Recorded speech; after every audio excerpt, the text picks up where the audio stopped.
Okay. Hi, hello. So Shegum is a recent graduate of the MSc Climate Change Science and Policy program at the University of Bristol. So he has been generously supported by the Commonwealth Scholarship Commission and the University of Bristol. Sorry. During his tenure, he held several positions, including deputy editor of the 6th edition of the Students' Research Journal at the University of Bristol. He was also part of the Bristol Skills Feedback Fellow with the Bristol Institute of Learning and Technology. And then he was a pioneer cohort member of the Research Leaders Program at the University of Bristol Union and the course representative for his program, which is MSc Climate Change Science and Policy for the 2024 and 2025 cohort. So Shegun is furthering his academics at the University of York starting tomorrow. He's doing his PhD starting tomorrow in atmospheric chemistry. So without much ado, I will invite Shegun to speak to us about his journey and then the entire application process. Thank you. Hello, Shegun. Yeah, hi. Okay. Thank you very much for You the are welcome. introduction. Hi, everyone. Good evening from York, and I'm humbled to the opportunity to speak to everyone here. And it's not every time I have this opportunity. So for every time I do, I want to make sure I make it count. So the speaker has done justice to um, who I am briefly, and I I think about 2 years ago I was just an applicant as well, just before I traveled to the UK for my master's, and thanks to sections like this, it was very enlightening. It was through this through sections like this that I also got enlightened about the application processes, the do's, the don'ts, the extra efforts that count make your application stand out. So and since then I've made it an habit to make sure that I also try to give back to the society, you know. Yeah, so it's good to be here once again, and thank you very much. I don't know if there's anything you want me to say that I haven't said, but I'm open to suggestions and questions. Thank you. Okay, Shegun, please, do you want me to share your slide? Okay, yeah, please. Okay. I Yeah, you can go ahead, please. If you Can you share it or you want me to share it? I can also share it from here. Let Okay, me just sure. share it Then from it here. will be Yeah. fine if you share it because we have made you co-host. All right. Okay. So just briefly, let me just share my slides. Okay, so while Shogun is sharing his slides, we have put in the chat our social media handles, our Facebook, our Instagram, our Twitter, and we will urge you all to follow us on Facebook, on Instagram, and on Twitter so that you will get timely information about our sessions. Thank you.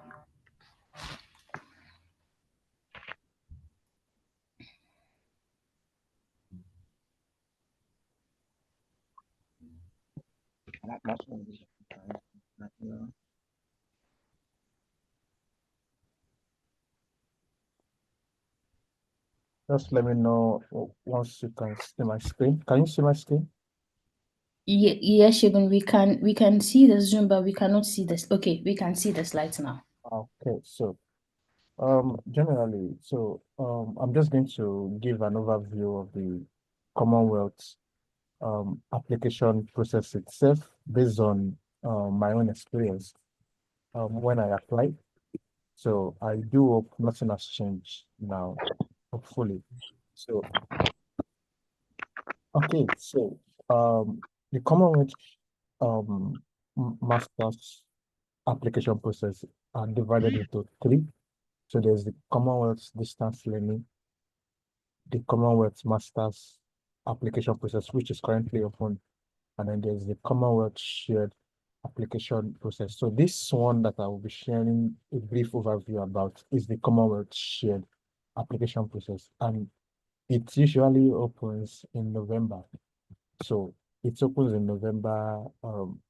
You are expected to make an application. The deadline is usually in December, and then afterwards, sorry, afterward there's the shortlisting, and then some schools even do what we call an interview, and this happens January, February, and then by March, April, you're expected to get feedback on whether you've been nominated or not. So then from April, May, you also expect to get a mail from the Commonwealth asking you for references. So sometimes it happens that around March and April, you didn't get any feedback from the school you've chosen. And yeah, you begin to think, oh, other schools have started reaching out to candidates. I haven't got anything. So it simply means just maybe I have not been selected or my application has failed or something. But over time, I have come to realize that even if you don't get any email in March, April, once it's time for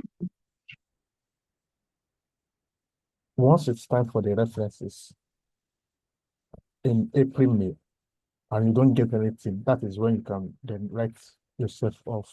Otherwise, there are people or applicants who have in the past not gotten any nomination in March or April, and then by April, May, they got references requests, so which means they were actually shortlisted. So after passing this stage, there's the other stage we call the award acceptance form, which is usually in June, based on previous years, but nowadays it comes earlier in May, and then visa application, which happens from July, August. I used August here because this was just the average time, but nowadays people some of the scholars even applied as early as June, July. So it all depends on how fast the selection process is.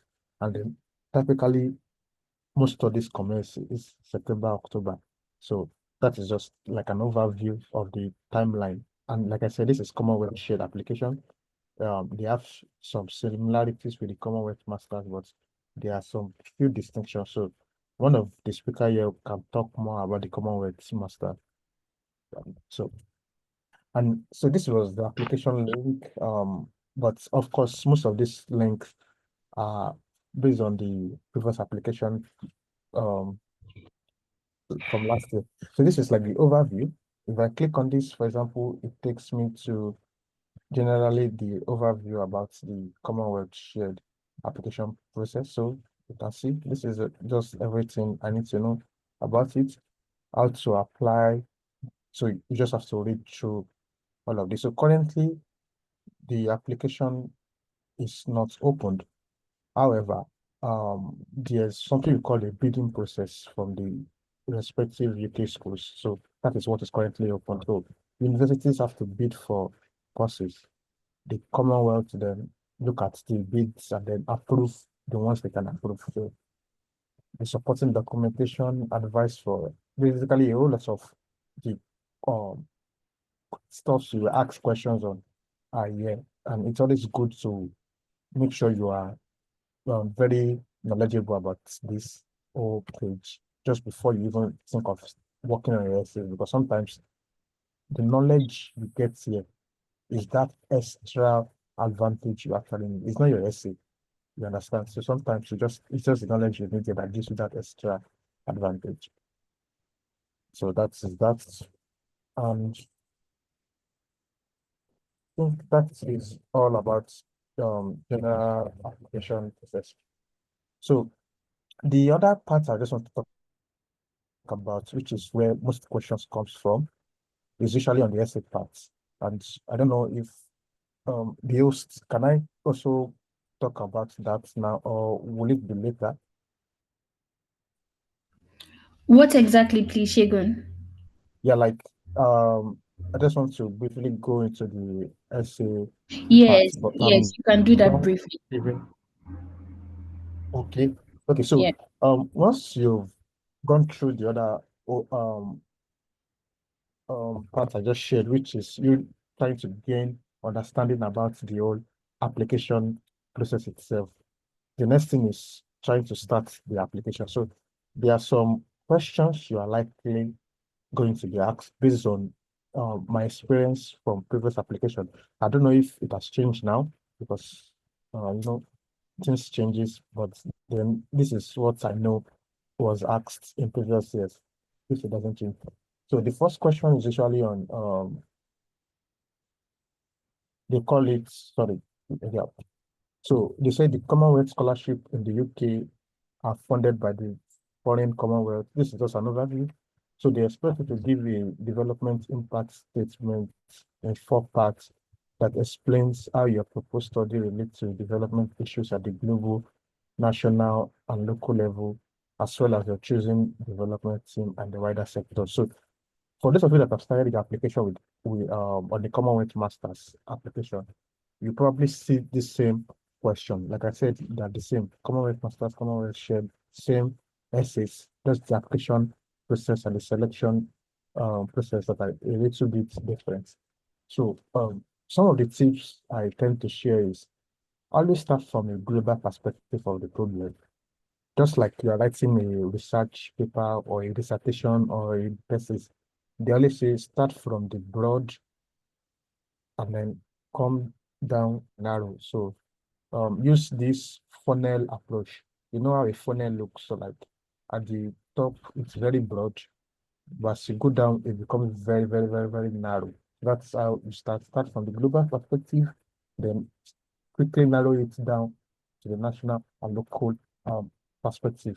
And then it's okay to use stats, but make sure that they are from reputable or international organizations. Basically, credible statistics. Don't just form figures to try to overrate or amplify a problem. Use the ones from reputable organizations. If you can't find them, it is okay to use academic sources as well. It's fine. You can use that to introduce a problem or to introduce what the solution is according to so and so or whatever. And then link your ideas to a CSC team. Definitely, there are about 6 teams. So you have to link whatever your idea or problem or whatever is to any of those teams or a sustainable development goal. So the second question we always ask you, how do you intend to apply your new skills and qualification when you return home? Then they also give you the opportunity to even reference application of knowledge. Like basically, you don't need to come up with something. You can actually reference something that has been done. So this is 100 words. As at previous, I don't know if it has been updated, but 100 words in those days. So what you simply need to do is just a summary. No time to quickly give so much explanations. You have other development impacts to talk more about your plans. But at this stage, what they expect you to do is just give a quick summary about the skills you would have gotten at the end of the scholarship, and then how do these skills help you to take actions when you get to. So, but most importantly, this is also the point where you quickly briefly introduce whatever you intended methodology or strategy you plan to use. And like I said, it's okay to reference what has been done. I used to advise people that in case you are running out of ideas, go to the Commonwealth webpage. You see alumni doing something wonderful in their respective countries. Look for that relates to what you want to do, like an alumni in your field or something, and you can reference that. It even shows to whoever is saying that yes, you've been following the Commonwealth um program or scholars journey. It just shows you are doing a lot of research and you are invested in this. So the third one usually talk about in a more detailed format now because this is 250 words. The outcomes you want to achieve, the time frame, and the beneficiary. So basically, this has to be consistent with what you've just mentioned in development impact too, but in a more detailed format. So again, you can start by mentioning the skills you would have gained from a study, but this time around, now give more details on how you plan to carry out your development impact. So in development impact two, you are giving a summary.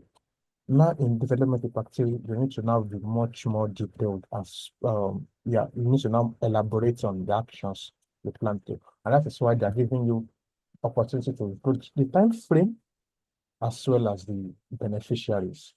And then what are the possible outcomes? Basically, if you do this between so and so time or so and so period, what's in your own words do you think the outcome should be? And who are the targeted beneficiaries? Do you have an age group, or is it a particular gender, or is it specific people? Whatever it is, so these are the place where you are allowed to share those. And then development impact four, which is the last of the development impacts. So this one is now asking, okay, how do we even measure the impact of your work? Or how do we get evidence that indeed you are making impact? You've told us you've introduced the problem in development impact one and what the solution will be. You've summarized what you plan to do in development impact two.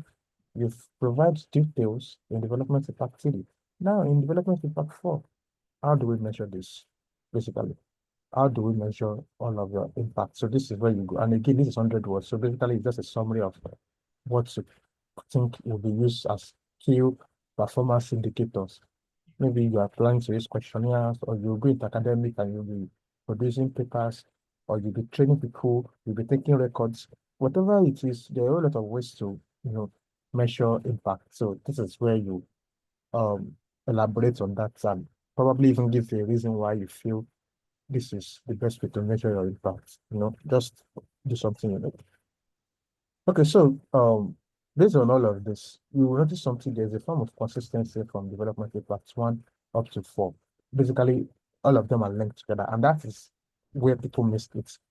Where they talk about development impact one very well, and the development impact two kind of disconnected from their impact one. Then development impact three, which is more like a detailed explanation of some of the plans they have in development impact two, is entirely also different. And then development impact four, when you have this disconnected ideas at this early stage, it gives whoever is reading your essays that bias that, okay, there's nothing worth reading again. Let me just stop. This person is not making sense. So you are not doing yourself a favor. But if there's a form of consistency from one to four, it makes whoever is reading else know that, okay, this person knows what they want to do, and there's a form of consistency. So it gives them the option to say, okay, let me read more on the other part of the essays. Okay, so the other part of the essays include the study outline, which is usually 125 words. So just a summary of what your proposed research or what your course would be on. So most people tend to briefly describe what their course is on, and then what they plan to gain and the like. Some will briefly describe their research. So I have come to realize that there is no two way to this. I used to advise people to talk about their research, but I've seen scholars who do not talk about their research, who usually just talk about what their course is on, and it's also fine. So it's kind of difficult to tell which is correct. And then objective as a scholar during the study, what do you plan to do? What are your own objectives, your own personal objective? Beside your studies, beside the grades, what do you think you plan to do? Are there university groups you've been reading about? Are there um, social groups you want to join while studying? Are there places you want to go? These are the opportunities for you to show that you've been really reading a lot of stuff about that school, or you've been gaining a lot of knowledge about the UK. And above all, I used to advise, make sure all your objectives are still related to your career plans. Basically, let there be a reason why those are your objectives, and tie them to what you plan to do when you go back home. I always advise that, because at the end of the day, everything has to be connected. And again, let's come back. Short-term plans. So first of all, focus on your immediate plans once you are back in your country. This is usually between 1 to 5 years. And then again, remember, let it be consistent with development impact two and four. If you go back to your development impact two and four, mostly what you are talking about are things you will do after your studies. So there's no way what your short-term plans are should be different from what you've mentioned in development impact two and four. So can you see that key? So you see that consistency is what matters. At a time, you might even think maybe you are being repetitive. You are saying the same thing I've already said over and over again somewhere. It's fine. It is you making sure that you are consistent. You don't need to even say the same thing all over again. It's just you buttressing more on what you said. So your short-term plan is now, okay, once you get done, what do you plan to do? You've mentioned development in part four, what you plan to do, and who the target beneficiaries are. But your short-term plans also give you further opportunities to probably even talk more about your actions. You understand? So it's always giving you the opportunity to talk more in details, measure more details you never get the opportunity to measure before, and then make sure they're still consistent. So the long-term plan can be more audacious. It's fine if you want to take up leadership role, political roles, whatever roles that looks very big. It's fine. That's why it's a long-term plan. There are 15 years, 10 years, 20 years plan. And it takes you never can tell um how fast you will grow or how big you will grow. So don't limit yourself. It's okay to dream very, very big. It's okay to think you want to take up leadership role, whatever it is. But again, let it be something that is developmental in nature. Don't let it focus on your ambition alone, but something that will benefit your country, your community. And then there's the personal statements and then the voluntary and leadership experiences. So this one are usually personal. It's all about your own story. Nobody can tell it better than you. What are the barriers you face to gain access to education? What are the challenges you faced and how have they shaped your experiences? How have they shaped your mentality? How have they even shaped your ambition? The problem you claim you want to solve in your country, do you have a personal experience that has influenced such, those kind of stuff. So this is where you talk about it. This is not where you talk about let us pity stuff. Don't be so focused on telling a sad story that it is not a story of resilience. And there's a way you can tell a sad story, but when people read it, they're not pitying you, but they are motivated because even though it's very on a sadness, it ends in a way that gives anyone reading it a form of hope that, oh yeah, I love stories with happy ending. That is how your personal story should be structured. So you face the barrier, you face the challenge, but what lemonade did you make out of the lemon? So this is where you talk about it. And then your voluntary and leadership experience, again, this is where you talk about things you've been doing. Basically, when no one is even supporting you enough, what have you been doing? And so this is an opportunity for you to pitch yourself. Okay, I don't even have support, but this is what I've been doing. Or with the minimal support I've been getting, this is what I've been doing, this is what I've been doing. But imagine if I'm not even get the opportunity to study in the UK, or imagine if I'm not given the opportunity to connect with um, scholars from around the world, potential collaborators, this kind of stuff, then I can even do more. So basically, it's like a way to pitch yourself. Between so and so, these are the people have taken, these are ways I've volunteered for initiatives. But in all of this, I can still do more. And that is why I want to pursue these studies because it gives me the opportunity to, those kind of stuff. So this is where you talk about them. Understand? So that is just that about it. And then, okay, so yeah, thank you very much. Thank you very much, Shigun. Thank you very much for walking us through the application process and some of the things we should expect when we are doing applications. Okay, so since Shigun has taken us through the application process, we will go straight to the next speaker, who is in the person of Agnes. So, unfortunately, Agnes is not so well, but she's ready to answer all your questions, and then she's here to give you all the information she has about the scholarship. So Agnes Abia Opon is her name, and she's a dedicated advocate for higher education. She's committed to ensuring that learning is more accessible, equitable, and impactful for students in Ghana and beyond. In her role as a scholarship counselor for Glimmer of Hope Foundation, she mentors Kayaye and works to secure funding that enables them to pursue tertiary education.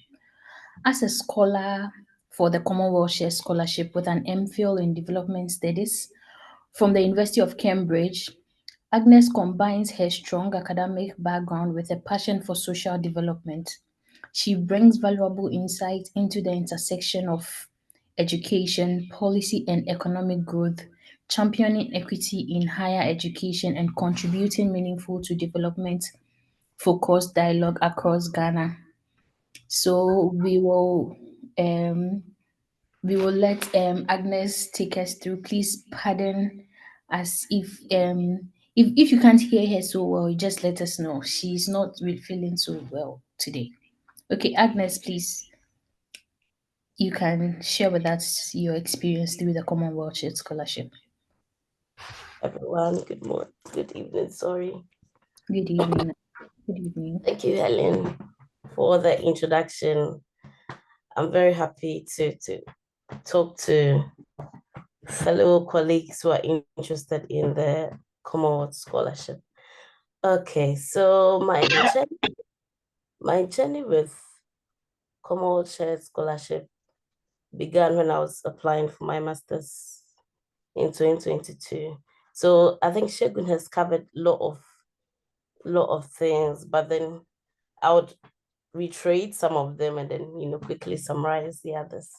Okay, so the first advice I will give is that as applicants, you should read. Some of us do not like to read.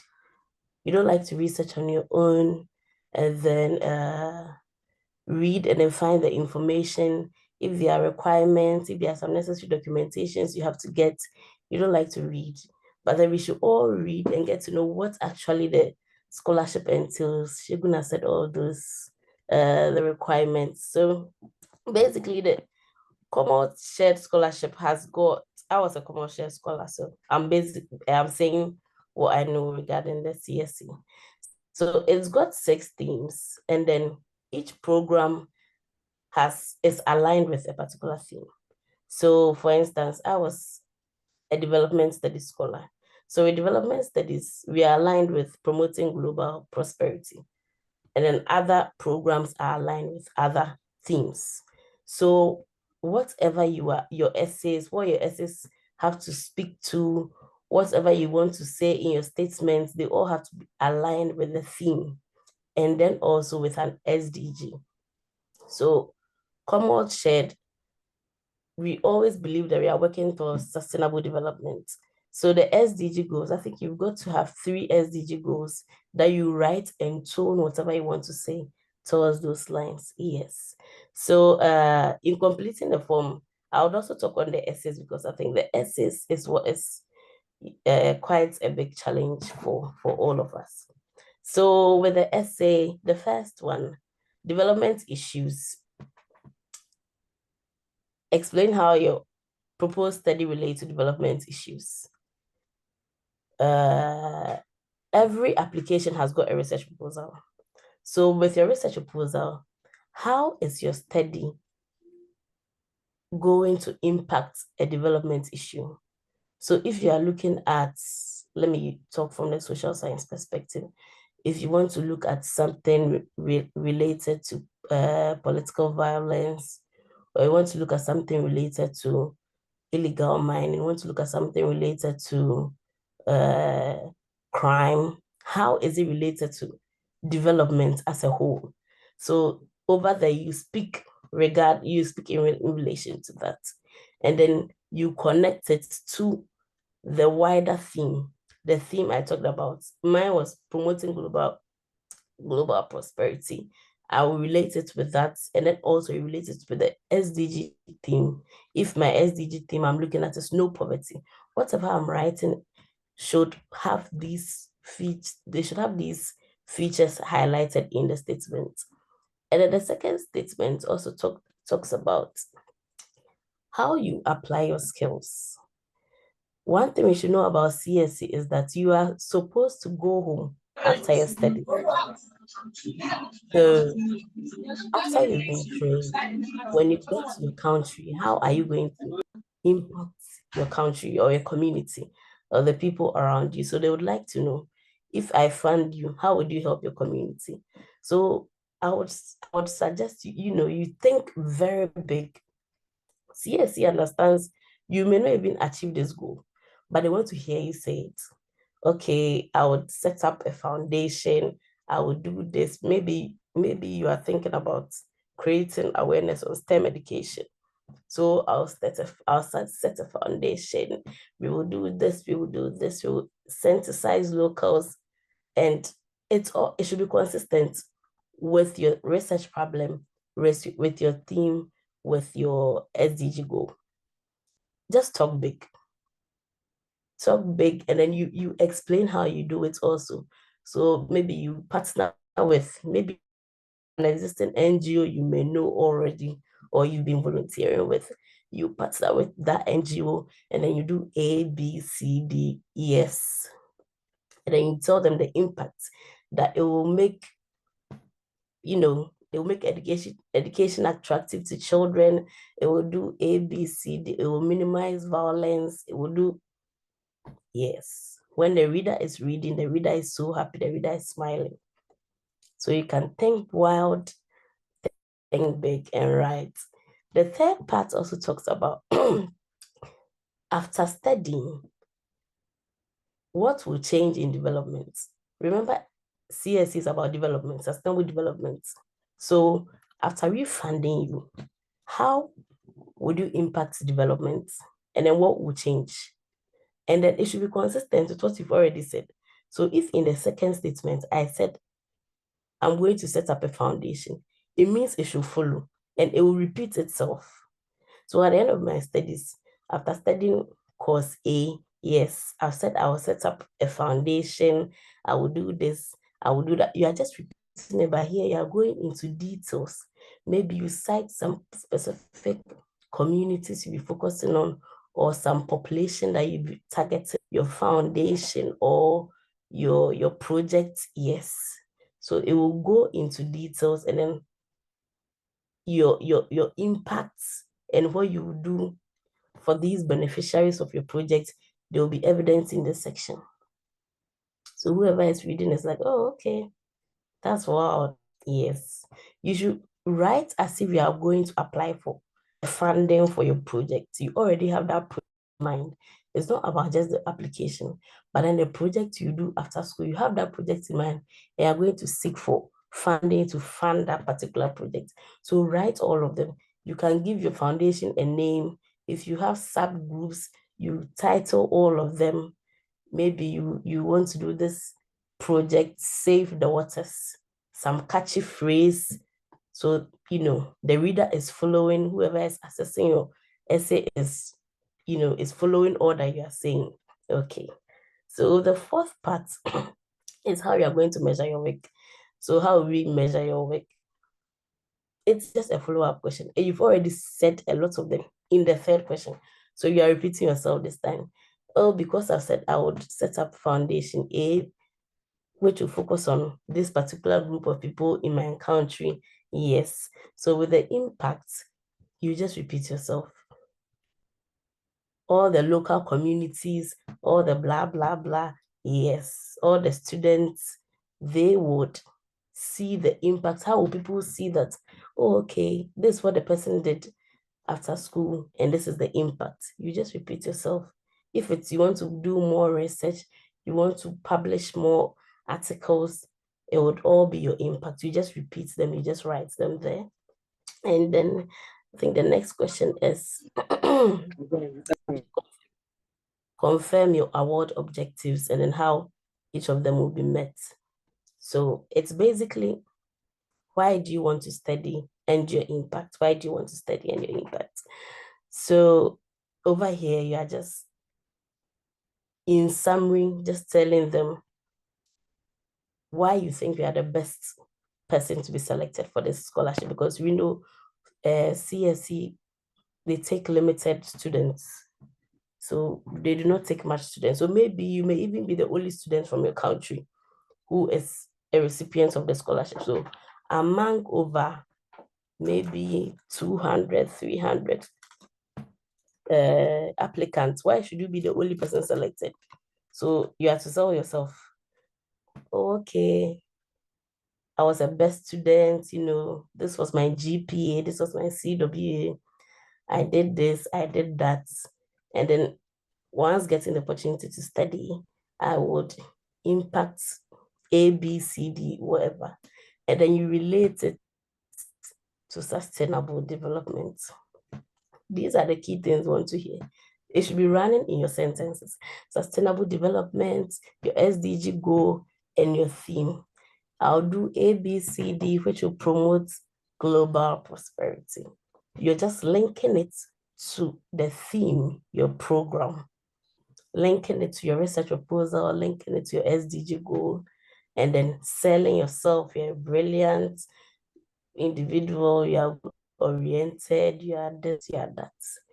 Confirm your career for the following year for 5 years. So as Shegun said, you've already said lots of things. So if I said I'll set up a foundation, it means within that 5 years, that's what I'll be doing. So you wouldn't write something different. It's the same thing. So you repeat yourself. It's consistent. So after school, I would go back to my country and then I'll set up this and I'll do this. I'll collaborate with these organizations. I'll do this. Yes. If you want to work as a research analyst, you add that. You just say what you want to do. It should be consistent with all that you said. Yes. And then you can even include your long-term goal here. Your long-term goal, in my long-term career goal is to do this and that. You can also include them here. And then you come to the long-term career goal. So for that one, you already know what you want to do. So if you want to do further studies, if you want to do a PhD, if you want to do active work, you say all that you want to do here. Yes, you say all that you want to do. And then you still relate it to SDJ, you still relate to CSE theme, you still relate it to your program. Yeah. Provide a detailed plan of study. So with this is the same as writing a research proposal. Why have you send your course? Why do you want to study in that particular university?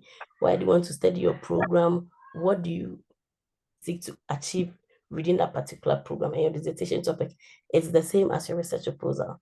So all that you want to write in your research proposal, you just copy and paste it there, because you would have even done that in the school application. So you just restructure that and come and put it, and then you paste it within this application also.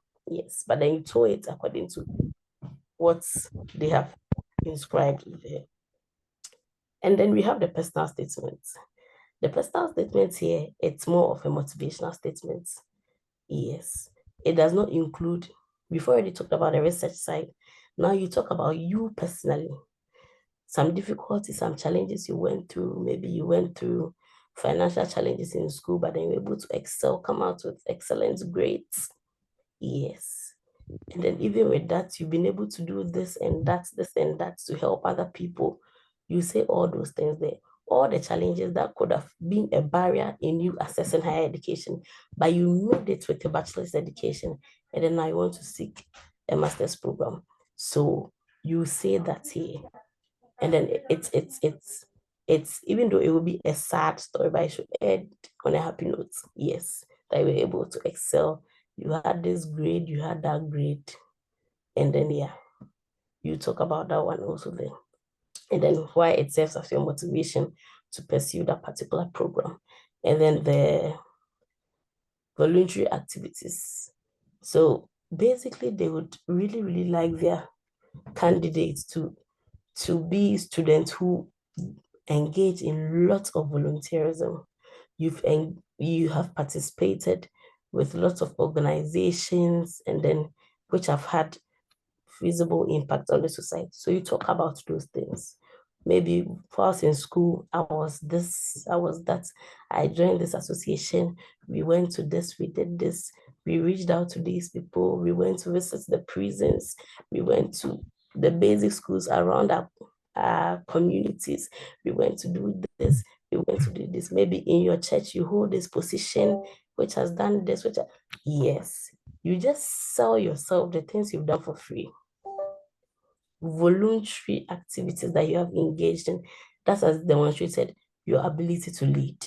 Yes, you just sell yourself, all that you've done. They would really like people who also come out and then be, you've worked with NGOs, you've also spearheaded some seminars, some events that has really helped other people. Yes, they would like you to be someone who has done lots of those things. And even if you've not done these things, I always say there's a way you can go around all these things. Maybe you have held a position in school as the president of, yes, you can write something in relation to all, yes, in relation to your tenure and all of that. And I think, yes, that's for the essay. And then for the timeline, Shegun has given us that, so I won't go into that. But then, yes, so let me talk about some of the challenge, the cultural experiences and then the academic experience they invested. So one advice I'll give is that once you are given the opportunity to study, you should always take advantage of the resources in school. If you are selected as a CSC scholar, you would have the opportunity to read some courses. You have the opportunity to read some courses to build yourself. Even in research, you would have the opportunity to go on some conferences to present your research work to your colleagues. You take advantage of all of that. You network with people, you build connections on your own. There's no one going to do that for you. You have to build connections on your own, and then you'd have to meet people, take advantage of all the resources. Maybe you are stressed. There's always the counseling. Yeah, the counseling officers are always there to help you with career opportunities. Yes, you just have to speak to someone. You would have a college counselor, department counselor, yes, all of that. You just take advantage of all those ones. And then also with the visa process, I think when you're applying for your visa, you just select that you're a Commonwealth scholar. So once you select that, you don't pay for any fee, because when you select that, you are just giving that free. Yeah. So with the CSC will cover your visa, so you don't pay for that. And then I think challenges faced. The major challenge with my application, let's say I didn't face much challenge because I had a former scholar, a former CSC scholar who guided me through the process. So I didn't face much challenge with my application. You should have a mentor that you'll be writing your essays and then they will just review them for you. Okay, you're on track. Maybe change this part, make this part highlight. Yes, that would also help you for you to get the funding, because as I said, it's a very limited. They've got limited slots for every country in school. So you should have someone who'll be guiding you in all of that. Yes, okay. So I think I'll end here and then pass it to Helen. If there's any question, we can do it after the next section. Okay, thank you so much, Agnes. That was very insightful. And thank you for sharing about the process and then also your experiences as well. So before we move to I know we have some questions, but we will make time to answer all the questions. Before we move to our next speaker, I would like to highlight a few things I that was very consistent in both presentations. So the first thing is about defining your goals. So you cannot just start the application when you don't know what you would like to achieve with the scholarship or you would like to achieve with your master's or your PhD, because Commonwealth also has PhD scholarships as well. So you cannot just start without having any defined goal. And then also the consistency in writing is also very important. You cannot state in one at one point that I want to become I want to further my education and maybe become a professor of law, whatever. And then in another point, in another part, you are talking about setting up an NGO, which you can do both. But I mean, find a way to connect both things. Don't say one thing in one aspect of the essay and then say another. I think what they are trying to do is to see if you actually know what you want to do, because they could have asked you to write all the essay in one.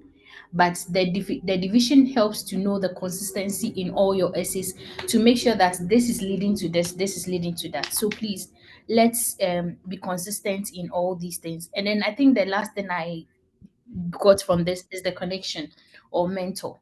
So let's not be self-sufficient. Let's not think we are self-sufficient. There is nobody who is self-sufficient. Wherever your knowledge is up to, somebody's own begins from there. So you should know that somebody is more experienced, somebody has more expertise than you. So that is what I would like us to take from all these sessions. So lastly, we will invite our final speaker, who is in the person of Shraddha. She's from Guwahati, Assam, and she completed her BSc and MSc in zoology with a specialization in animal physiology and biochemistry.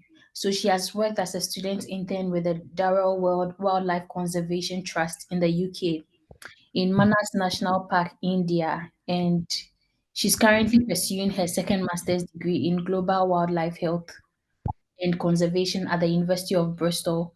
So she is not a Commonwealth shared scholar, she is a Commonwealth master scholar. So you are going to know more about the difference between Commonwealth shared scholarship and then the Commonwealth master scholarship. So I will invite Shraddha to share with us her experiences. So Shraddha, Yeah, thank you, Helen, for having me. Hi, you are everyone.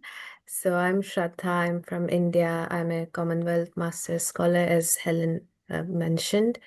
So for me, I applied for the Commonwealth Master Scholarship because I wanted to pursue a second master's and sort of eventually transition into a PhD.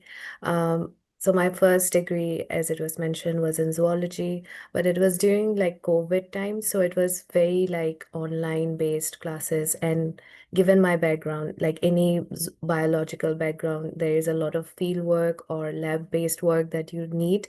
So I would say that is one of the motivation why I wanted to sort of go for another master's. And for me, at least, since I'm from India and I'm a master's scholar, so the selection happens through the Ministry of Education, which is the government, and they kind of nominate the candidates for the Commonwealth Scholarship. And that is how basically I started and I got selected last year. So I will keep this short because both the speakers very nicely sort of touched on all the essays and sorts, but I will sort of like give a summary or like pointers that kind of helped me and obviously will help the future candidates as well. So regarding like how I prepared a strong application, especially regarding like essays or CVs and referees, I would say I started preparing my essays at least like 3 months ahead because I was aware of the questions that are being asked on the essays.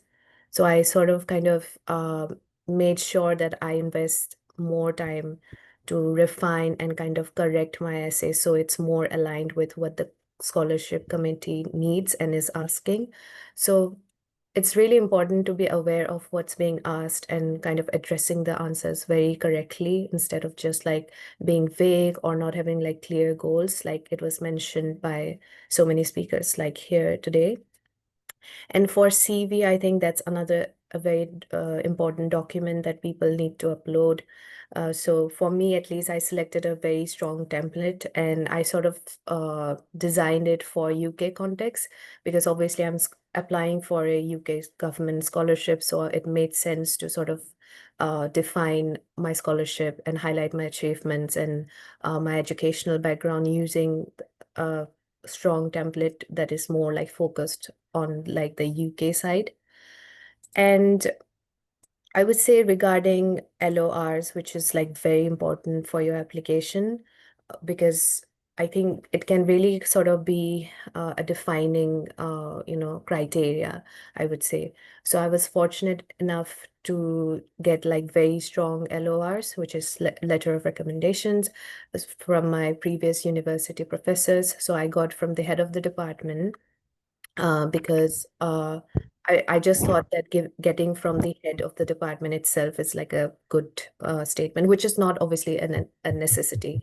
I would say LORs need to be very comprehensive, not vague. It should be addressed, especially for Commonwealth Scholarship, it should be addressed to the Commonwealth Scholarship Committee rather than stating like to whom it may concern. So it should be like very strongly addressed, I would say, and sort of um, highlighting all your relevant experiences, and your professor or whoever is writing your LORs sort of like highlighting why you are the right candidate. So I think it's very important to sort of get very strong LORs, not just for Commonwealth Scholarship, of course, but also for the university or for letters. So it's very important you sort of like refine and make the LORs according to what you are applying, being the scholarship or the university. So yeah, so I'll move on to funding and visa process. Then, so as you all know that CSC is like, it fully funds everything, and it funds your visa and like your course fees, of course. So for me, it was relatively a very straightforward process regarding funding and visa process. But I would say in reality, uh, I had to figure out a lot of things, which is, I would say, is for later, like after you get selected and everything. But as mentioned by the previous speaker, like it's good to sort of like be in contact with someone who is like ahead of you. For me, I had cousins who were Commonwealth scholars, so they sort of kind of helped me. I had reached out to alumni, like Shagun mentioned, you can always reach out to CSC alumni on their website. So they're very welcoming, I would say. And it's very important to sort of know the visa process beforehand as well. It was quite quick, but I would say it's important to have all the documents ready so that there's no roadblock ahead, I would say. And then moving on to like my personal experience and like any other cultural or academic experiences, I would say being in Bristol, it was like very wonderful so far. And as I mentioned, the course which I'm pursuing is Global Wildlife Health and Conservation, which is very like wildlife focused, because I come from India and I always wanted to work and study wildlife. So it was, I would say it's a very, very comprehensive and kind of a hands-on course. And I really enjoyed my time in Bristol in the UK. And I've made like friends across the world, which is something wouldn't have been possible without the scholarship. So I think that is another motivation for a lot of us who kind of applied, that we kind of developed very strong connections and friendships. Um, Regarding like challenges I faced, I would say in the present, it might be it it can vary from a person to person, I would say, but it might be difficult at times for international students like us to sort of like get the assignment brief, even though it's like simple, because you are coming from a different education institute. So it is sometimes really confusing, or you cannot understand the marking scheme. But honestly, the UK professors, they can be very supportive. Uh, and also like the course mates, at least I've been very lucky to have like a lot of like support from my peers. And I would say asking questions around in classes, it's very like everyone respects you. No one like would look down on you for asking like the most simple question. So I would say the overall educational environment is very welcoming in the UK. Um, and then regarding careers and growth, I would say being a Commonwealth scholar or any other scholar, itself is a very strong statement. For me, I want to go for a PhD, as I mentioned earlier. which is very competitive in the UK and even otherwise. But I think, as I mentioned, like being a scholar already brings a lot of recognition to you, and also like admiration from like peers and professors. They know that, yes, you're like ahead of many applicants because you already have such a prestigious scholarship. So coming towards the end of like my talk, I would just have like a few suggestions, very small ones. I think the previous speakers really gave like very good suggestions, but I would say for me, what worked is like small things really matter. For for instance, you should be very mindful of deadlines, and you should know like how much time you would need to invest, sort of be it essays or getting documentations ready, because sometimes people don't know like the basic documentations that are needed. So please be aware of everything that is needed and kind of having it um, all set to submit so that you are not missing out on anything. Then I would say like please make use of the official Commonwealth Scholarship website. I think it's a very good website. They have put a lot of information, be it the selection criteria, what they're looking for in the candidates. They sort of like addressed everything throughout. And also like the FAQs, it really helps.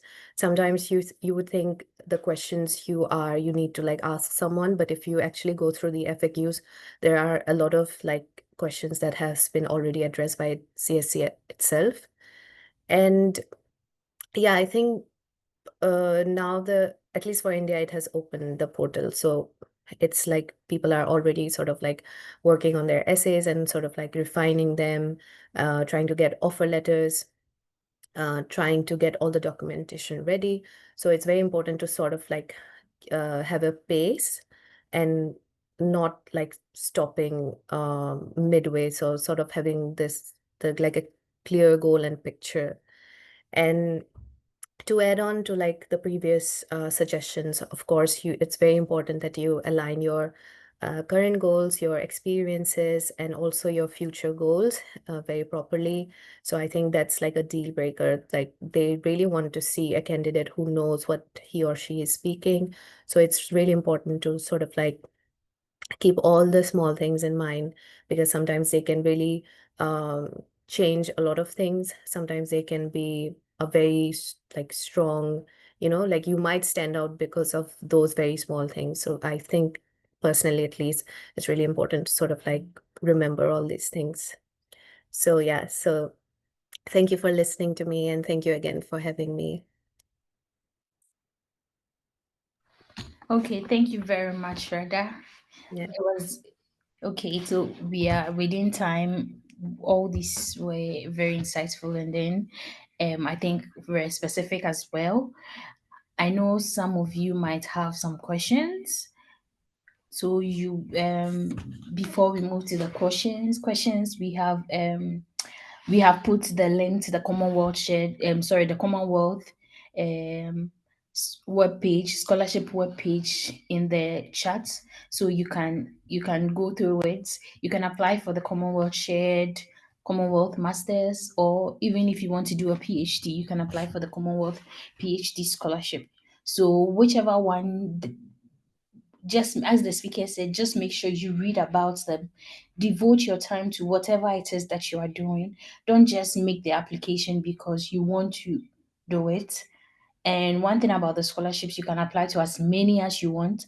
So it doesn't give you the it doesn't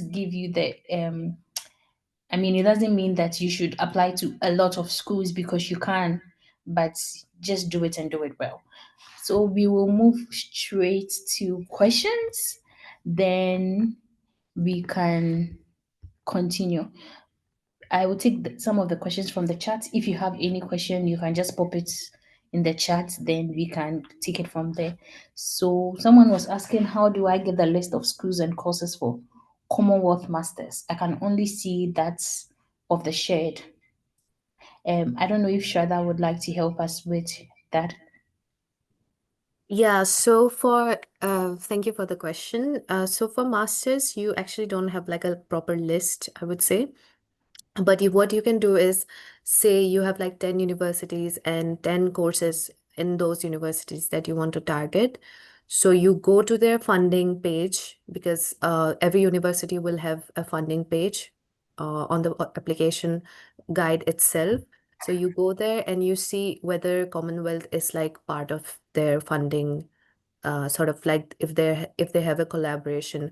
I would say most UK universities do have Commonwealth, but you can always go to the funding bit and see what, not just for Commonwealth, in fact, you can just see what other scholarships they have. Yeah. Okay, thank you so much. So, whoever is interested in the Commonwealth Masters, just go to the university. All the universities in the UK and the programs that you are interested in, just go to either the departmental funding page or the university's funding page to make sure that that program and then the university is funding.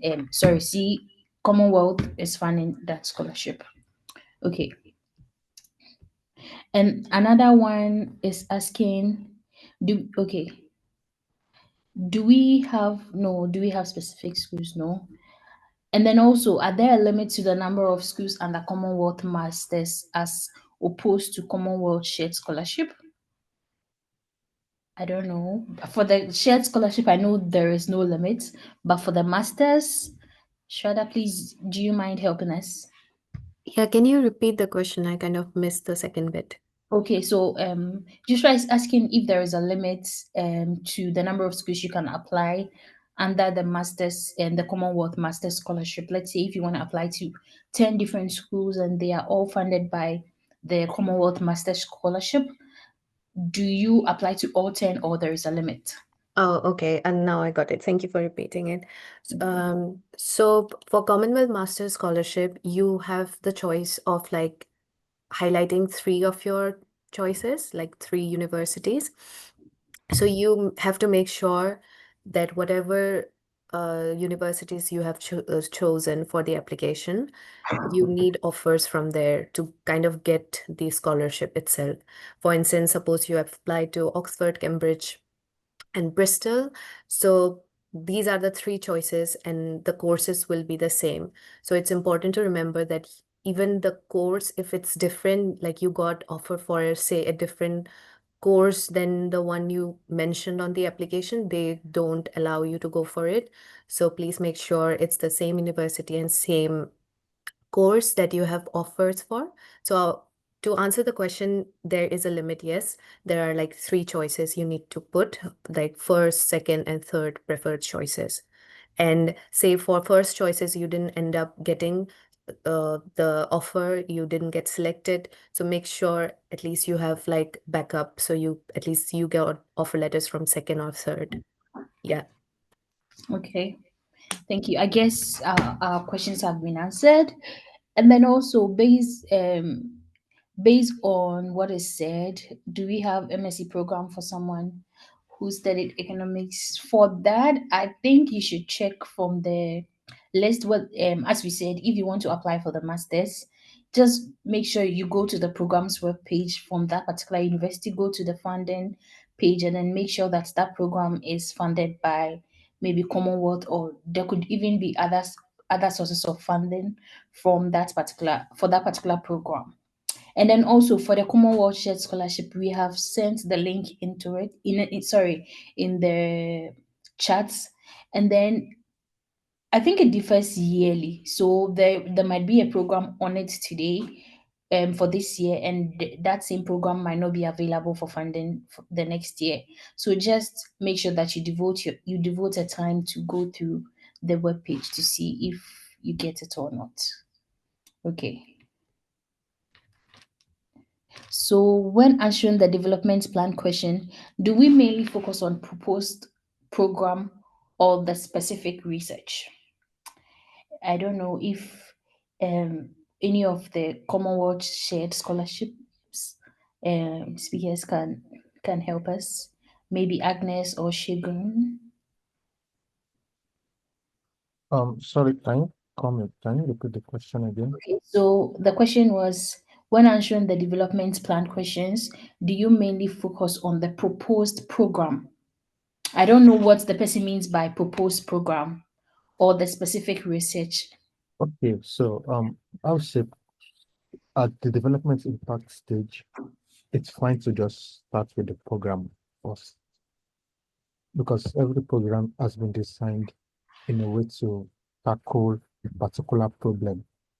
That is how the UK education system works. If you go to the UK schools and the website, just looking at the webpage, you will notice that each program has a particular problem they feel at the end of your program. You should be well equipped to um, address to tackle. So you can talk about it from a program perspective. And again, if we also want to just focus on a research perspective as well, it's also fine because research are also meant to solve a problem. So I think at the end of the day, what matters is how you put in the words in such a way that you are actually tackling a problem and you want to make development that impacts. Like Agnes said, the type of words you use should be in such a way that the impacts or your proposed impacts are measured, can be measured and evidenced. So that is just it.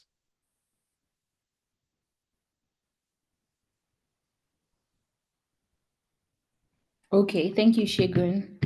I don't know if any of us wants to add something.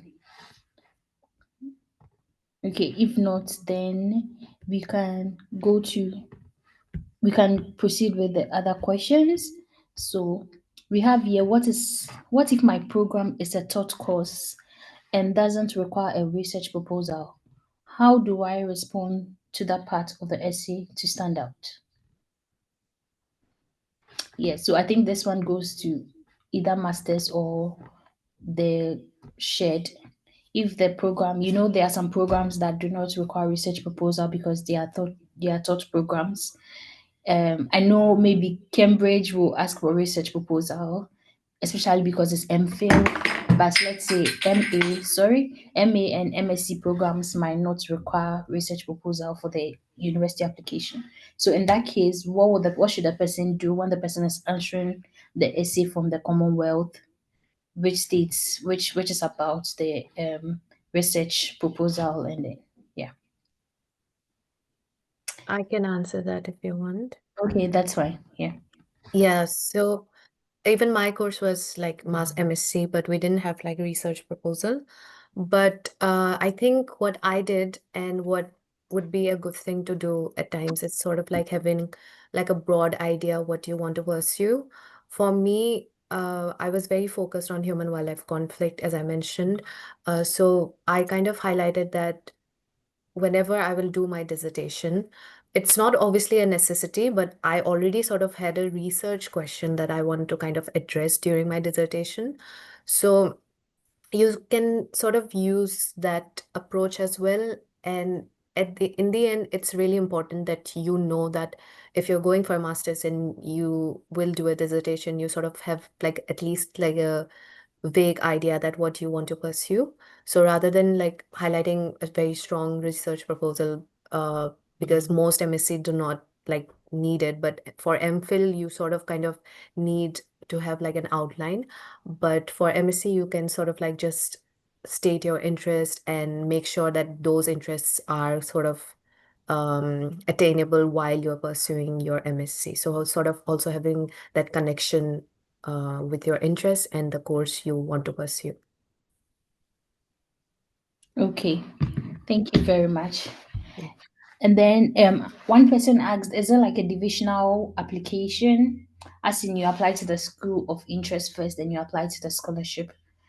Um okay, I think I will leave it for them to answer. But yeah, maybe.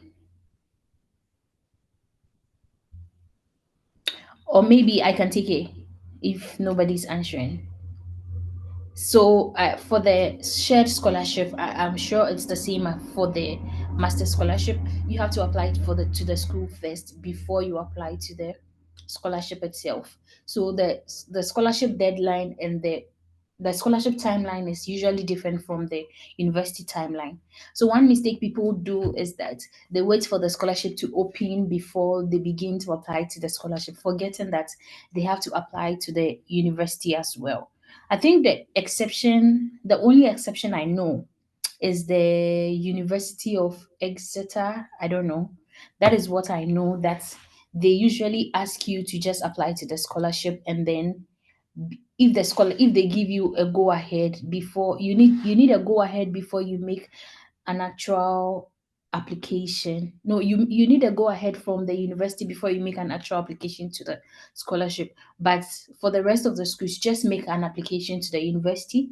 Make sure you do the application before the university deadline, because the university deadlines sometimes are usually um closer than the scholarship deadlines, because take they need to take your application on to the Commonwealth team. I don't know if the speakers want to add any other thing.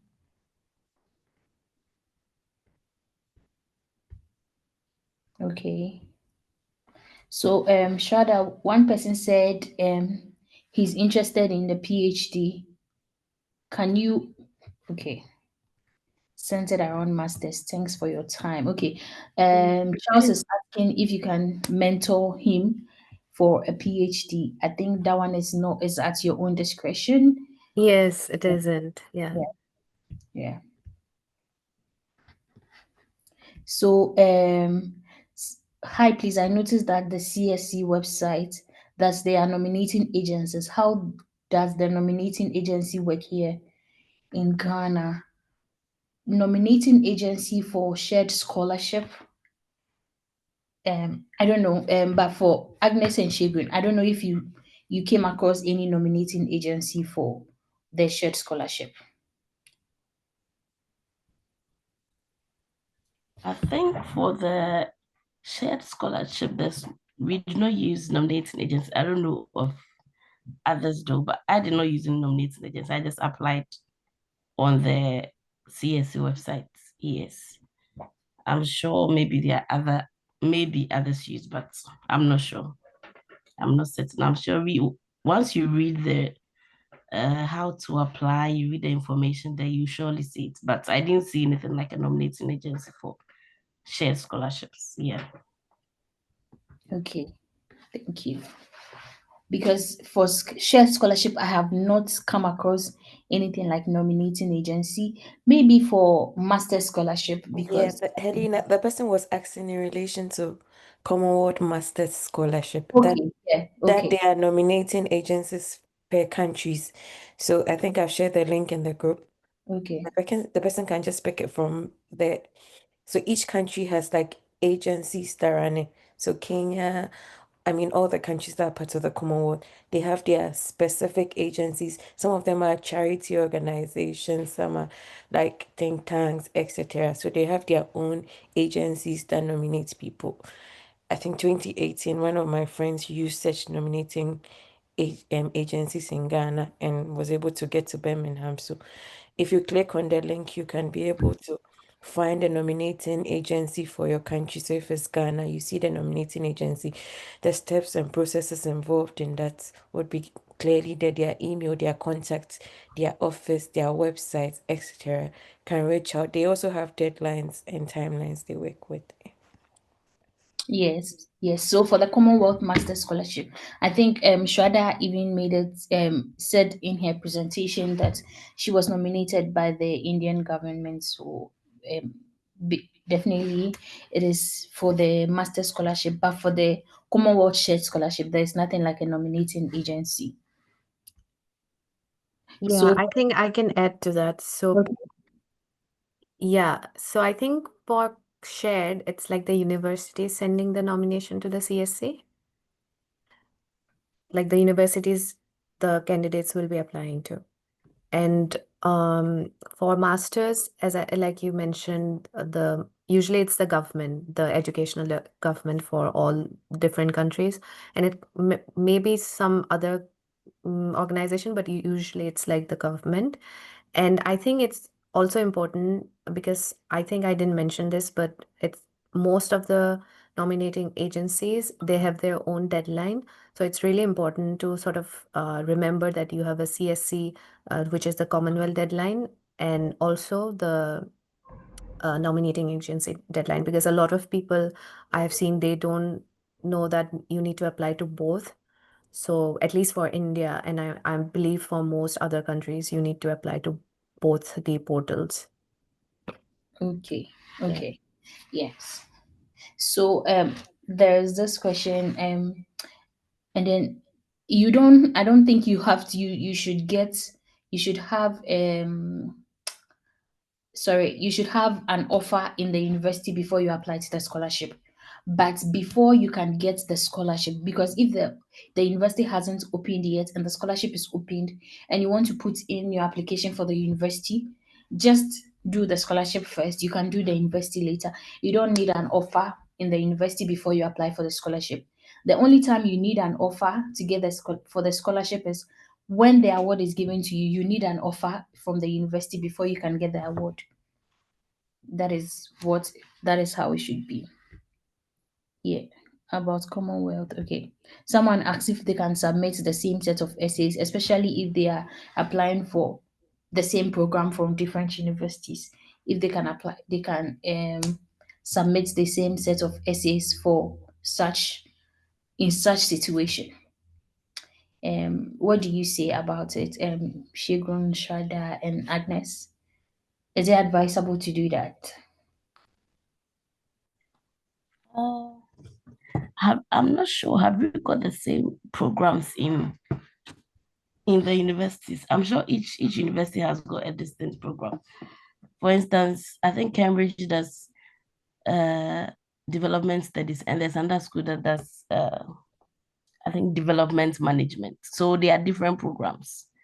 Development studies and development management are different, even though they may have similar traits and then similarities. So wherever you write, you just write it and tune it along the program. Even though they are both developments, they have differences. The programs are different.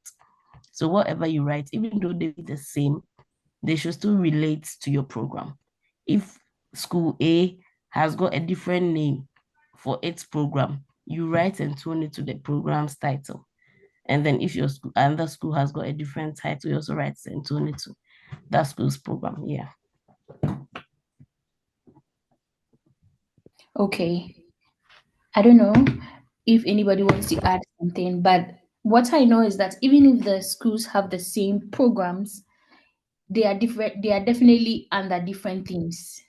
So you cannot find, even if you are finding the same development studies from Cambridge and then you are finding development studies from University of Bristol or Bristol University, Bristol University might be under strengthening and can be under a different theme, and then that of the Commonwealth, that of the Cambridge University will also be under a different theme. So when you're answering these questions, you should base the answers on the themes that the themes that the university is under or the theme the program is under. So I don't think if you are answering for this particular theme and then you're aligning your essays to that theme, I think I've seen Shegun answer that in aspects like personal statements and your voluntary and leadership experience is fine because that is what you have done, and then you want to share it across. But even with that, make sure that you are going to make that particular voluntary or research your leadership experience, if possible, it should be associated to the program, kind of. So I think that is it. And then okay. Someone is asking about probability here. What is the probability of securing a scholarship for someone applying to a program in MSc guided weapon system that does not directly impact my immediate society? Um, I don't know, but I don't think probability works here. We cannot determine the probability of you getting a scholarship. It is your essays that will determine how good you are, how best you are for the program, and then your program should impact your society. Excuse me, sorry. Your program must impact your society. I don't know if the speakers want to add anything. Ask the probability of securing a scholarship for the MSc in guided weapon system. That does not directly impact my immediate society.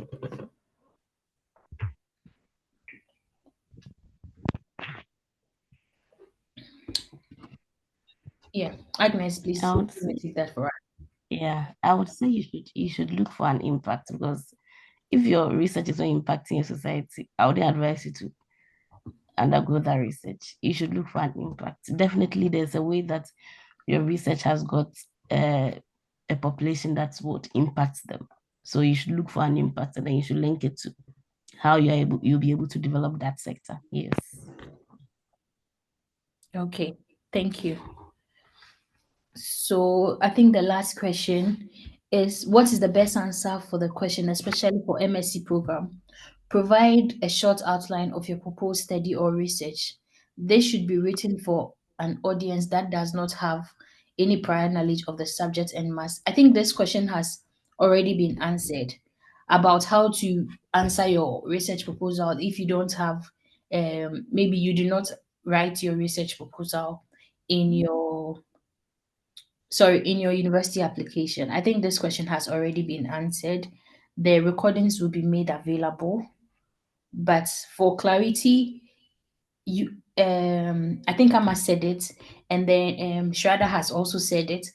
Even with an application that does not require a research proposal, at least you should have a little bit of research interest, or maybe there should be some little research something in your head, I mean, for that particular program, because at the end of the day, you're going to do a thesis. I don't know if it's for all programs, but yes, so you should have it. But the recordings will be made available.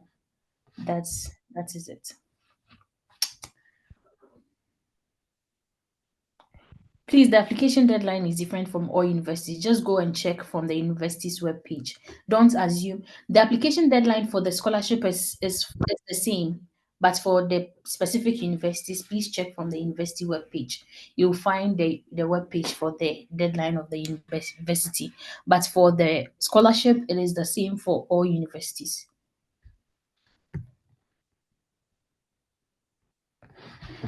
Please, somebody is asking if it is only for first class people.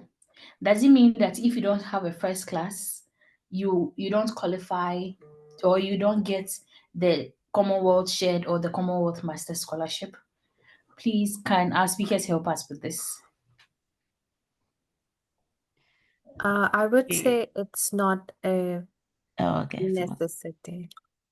Like I have seen, at least in my cohort, who are like not first class, but they had really strong essays, I would say. And that's why they sort of kind of got selected, I think. Okay. Yeah. Yeah. Okay. Please, Agnes, do you want to add anything? Uh, I'll also say, just as Shraddha said, it's about your essays, but then also the results also counts, because if your school has got limited placement, limited slots, and they are picking just one or two people from your country, even let's say they are picking just one person from your country, so you can just imagine. So the class counts, and then your essays also really, really count. So maybe during the selection, if all these first class people, they don't have really good essays, and there's one, another class with a very, very, very interesting essay, then that person will be the outlier. That's what I was saying, because it's a very limited selection, and they look at the academic achievements, and then they will also look at your essays also. Yeah. Okay.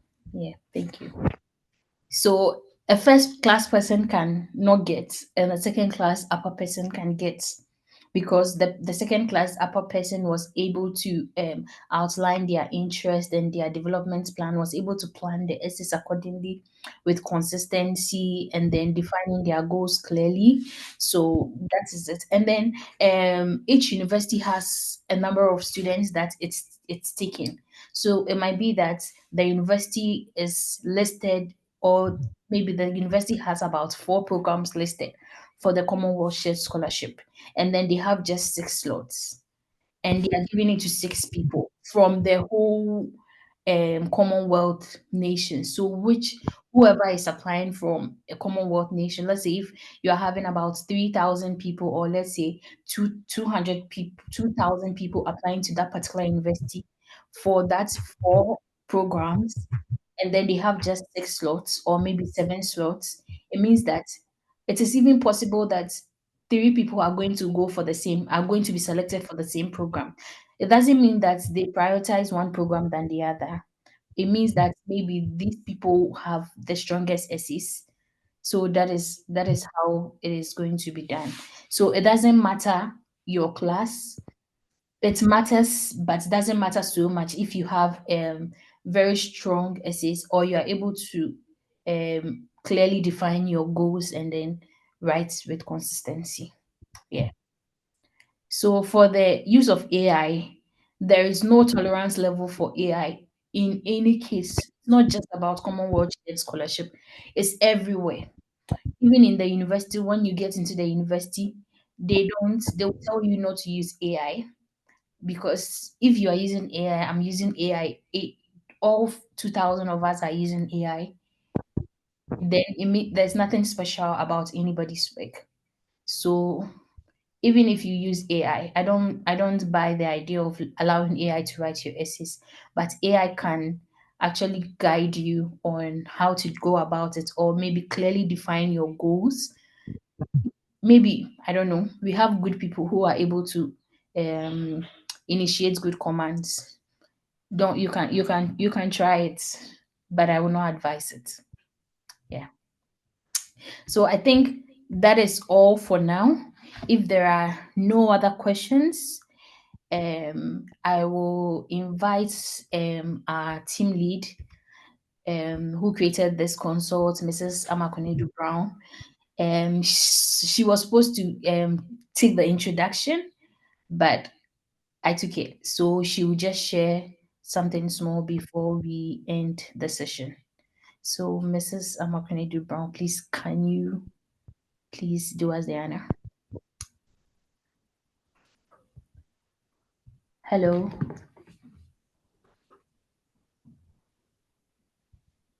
Okay. Unfortunately, she's dropped out of the meeting, so she's not here. So I would like to thank every one of us for joining the session. We want to say, I want to say, okay, there's just one question. Is there an age limit for this scholarship? For both masters and then shared. Is there an age limit for the scholarship, please?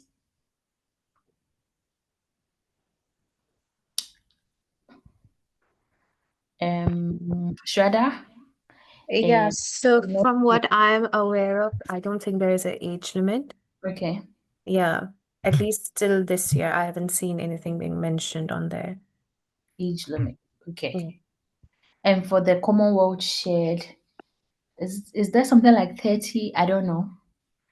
Do we have age limits like for Commonwealth shared? I don't remember. Not It's been sure. a long I'm not time sure, ago. but I'm sure that if you research on the website, Yeah, you'll be yeah. able to. Yeah, I'm not So certain the age limit. yeah, Yeah, No. I think, like I mentioned, like you can go to FAQs because I think there is a question regarding age limit there. yeah. So I think it would be best if someone, whoever asked, can go through the FAQs and they might just stumble upon this question. Okay. Yeah. So any question that you want to ask about the scholarship or the funding body, you can just go onto their website, the Commonwealth scholarship website. I will drop the link on the page, sorry. Then you can check from the website. Okay. Well, I don't know why it's not. Yeah, you can check from the website and then you can get all your questions answered. So thank you all for joining today's session, and then we hope that the session um was beneficial to you, and then we pray that you go through all your scholarships successfully. I think my last for all our sessions I have been saying this thing, my last words would be that this is like a full-time employment. I mean, it is something that needs a lot of commitment, a lot of dedication, something that you have to commit your all. You don't just put in the application because you can, but you should do it because you are doing it very well, or you want to do it very well. So that is what it is. And then also make sure that you have somebody who is willing to review your essays. As I said earlier, there is nobody that's a perfect person. Nobody is self-sufficient.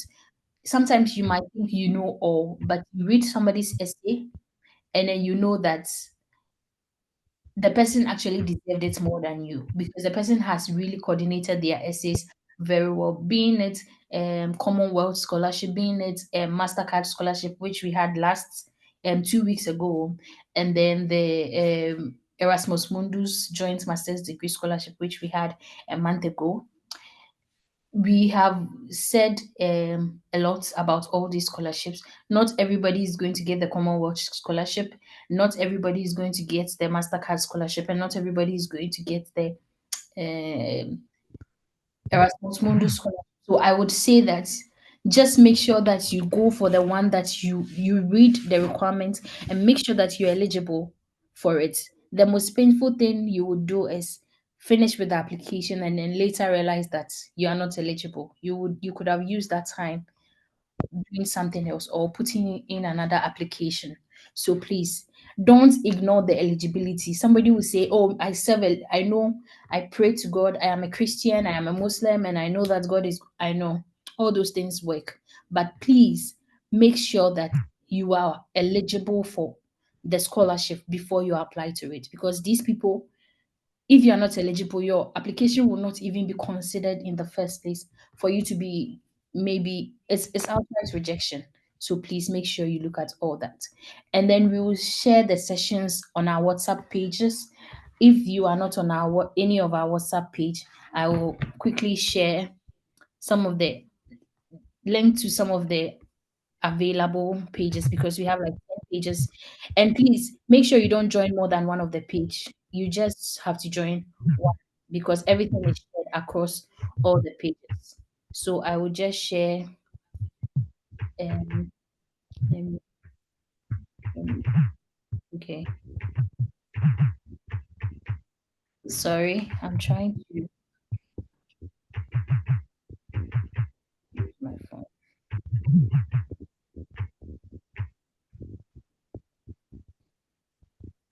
I'm trying to share the available, the ones that we have space, then copy link. Then you can join them. So we'll share the recordings of all our sessions. I have shared them with another participant. So you can go through, you can join that page, and then we'll share all the recordings with you. So we don't just share about Commonwealth Scholarship, we share everything from every application that has started.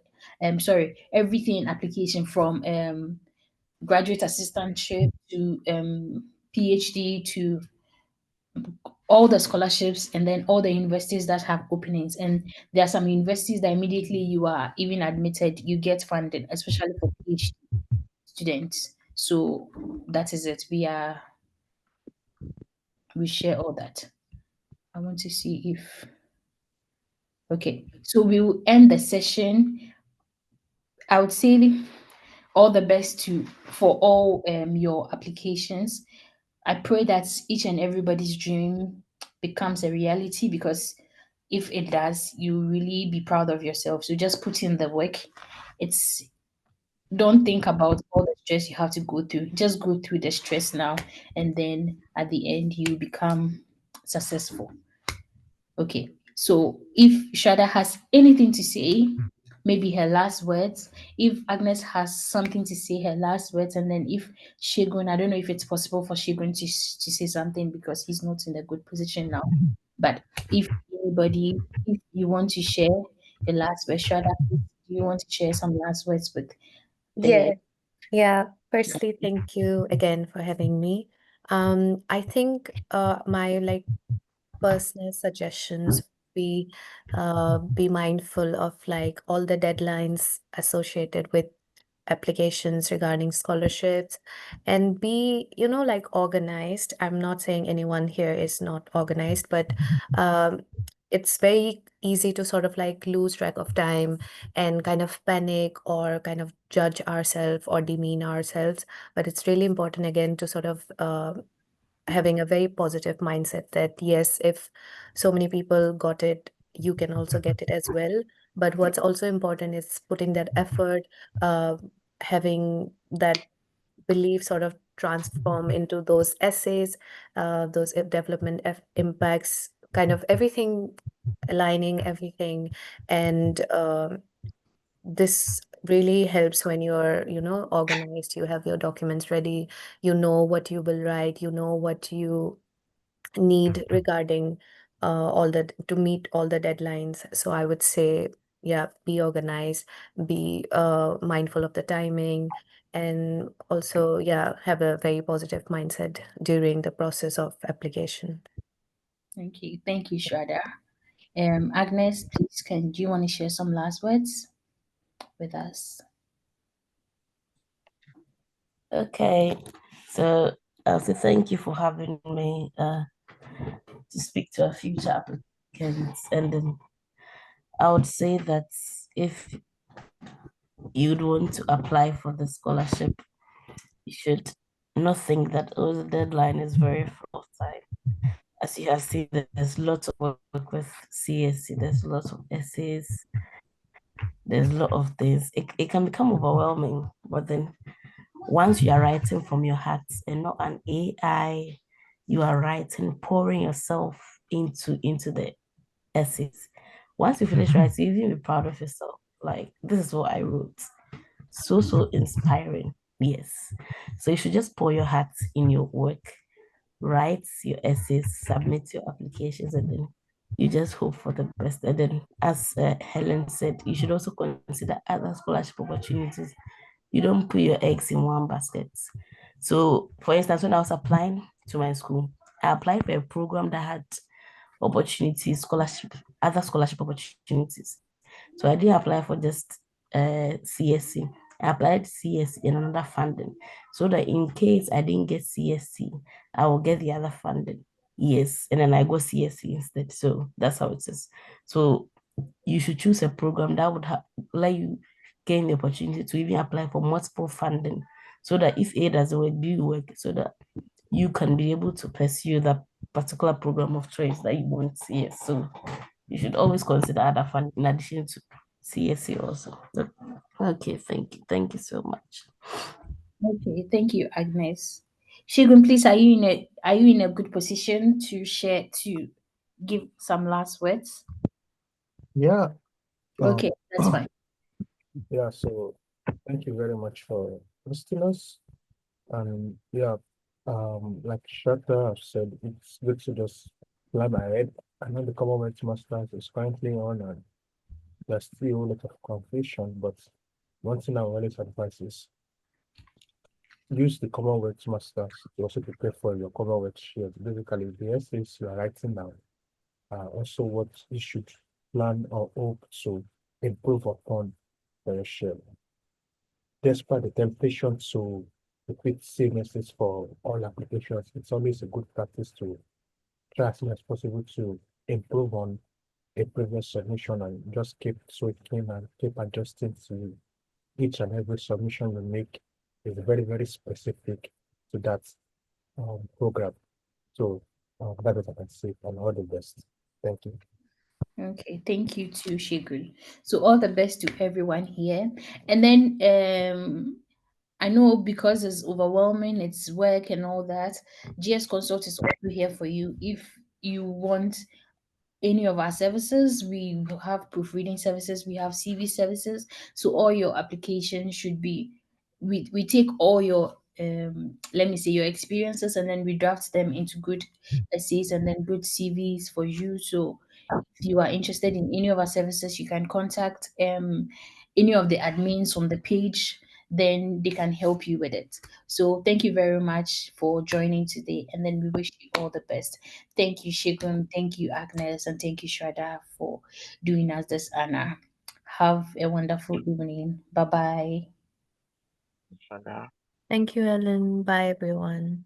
All the best. Bye. Thank you very much. Thank Yeah. you.